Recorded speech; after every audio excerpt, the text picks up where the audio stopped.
We had a good time though. Well, you were stationed in Africa and I Italy? was, yeah. And my group, we were in Providence, Rhode Island. The ground crew, they were going to leave New York by boat, and they had to have about 15 or 20 men in the air echelon to go ahead. We were to go by air, and I was chosen as the air echelon supply sergeant. So we started from there, and they gave us our own orders. I remember this very close friend that I met. He was from Little Rock, Arkansas. We traveled together. So they gave us the orders. Says the main thing you do, just look at the bulletin board every morning, and if you get on that flight, catch it. So we left. First, we went by train from there to Miami, Florida. And I remember we stayed in the Battle Creek Hotel for about 3 weeks before we could get out of there. So I thought, well, this is fine. I don't mind staying here. And next, we finally went and saw the bulletin board, and they briefed us again and told us that they thought we'd have another flight out to South America. So I know we got on that. We went to Natal, Brazil. That's where that was our next stop. And we were there about 3 weeks. And I've never eaten as much pineapple and bananas in my life. They had the table piled full for dinner, supper, and breakfast.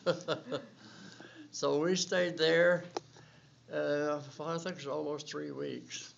I thought, well, I'll never see anybody I know, but I remember I saw this Navy guy walk in one day and walked over, and it's Fred Jones, Jr. He was in the Navy. He said, "What are you doing here?" I said, "Well, we're on our way to Africa." Well, anyway, they briefed us that next day and told us that our next stop would be I may be wrong about this, the Ascension Islands. It's a very small island.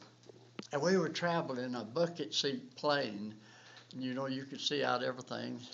And I remember we got pretty close to that. I didn't sleep all night. At night when we were flying, I thought, oh, Lord. I looked down and saw that island. It looked like it's looked like it's big enough to just park a car. It was real small. So we landed there. It's just an outside place. They were fixing breakfast for all the troops that happened to stop there. Mm-hmm. So we had our breakfast there, and our next flight was to Accra. That's the Gold Coast in Africa, isn't that right? I may be wrong.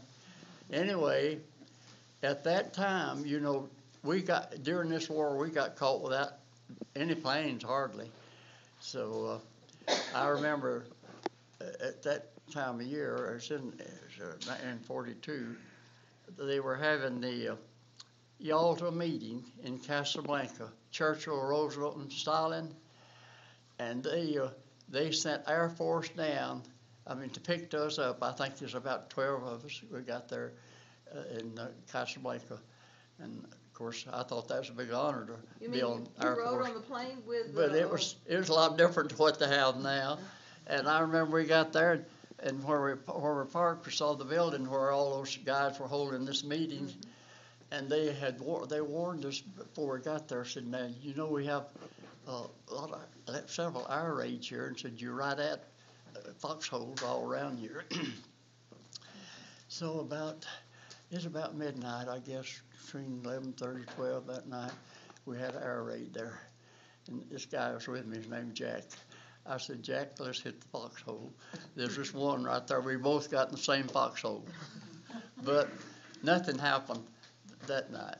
But we were scared to death, though. We didn't know because there was really Germans were all around over there. And, of course, they knew the meeting was going on there. So